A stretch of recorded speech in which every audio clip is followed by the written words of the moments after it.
Bonjour tout le monde, j'espère que vous allez bien. Ça fait un petit moment que j'ai pas tourné de vidéo et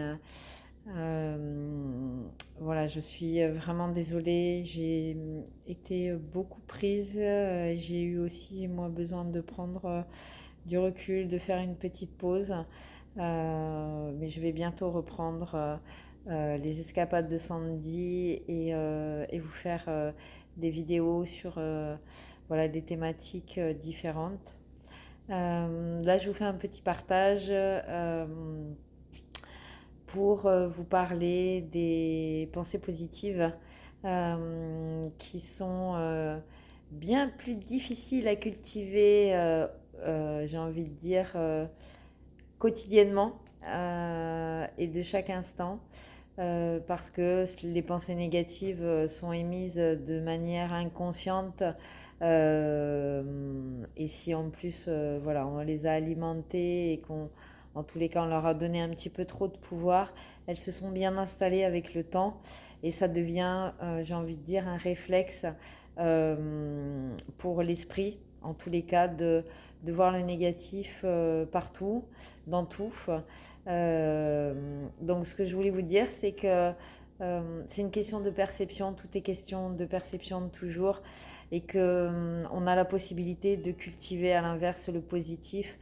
La seule différence, c'est que les pensées positives, ça va vous demander, ça nous demande d'être en conscience, puisque il faut aller un petit peu observer les pensées qu'on a, les paroles, les comportements face aux situations, face aux gens, face à plein d'événements.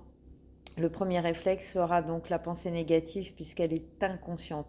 Tant que c'est inconscient, ça se répète et ça se renforce. Et il est là le piège. Alors que, donc, du coup, comme c'est inconscient, on s'en rend pas compte, mais toute la journée, on peut émettre des pensées négatives parce que notre mental euh, est très fort pour ça. Et comme c'est inconscient, il les fabrique en permanence. Fabriquer des pensées positives, c'est tout à fait possible. En tous les cas, émettre et avoir des pensées positives, ça se cultive, ça se pratique. Et donc, ça va vous demander, par contre, au fur et à mesure, régulièrement, de faire attention aux propos que vous avez, aux pensées que vous avez, et de venir les modifier et les transformer de manière positive et d'essayer de toujours voir le positif ou, en tous les cas, de changer votre angle de vue.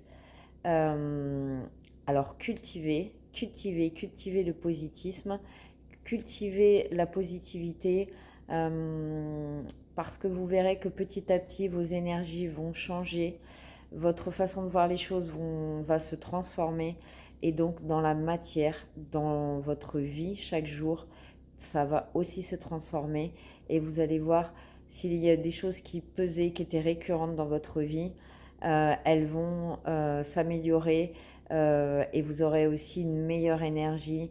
Euh, le positif attire le positif, c'est ce qu'on appelle vulgairement aujourd'hui la loi de l'attraction, mais c'est en tous les cas sans y mettre ce nom, c'est ce qu'on appelle la résonance, puisque nous émettons des énergies. Quand on est dans des pensées négatives, on émet donc une énergie négative qui est dite basse, et donc on attire effectivement à nous des situations, des gens, etc., qui vont être en résonance avec ça.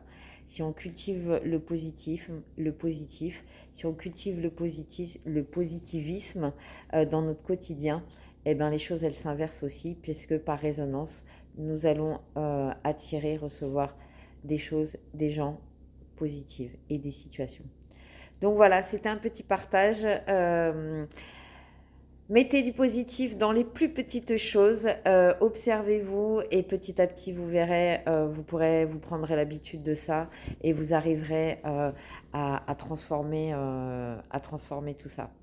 Je vous envoie plein de positifs, plein d'amour parce que ça ce sont des énergies positives et je vous dis à très bientôt.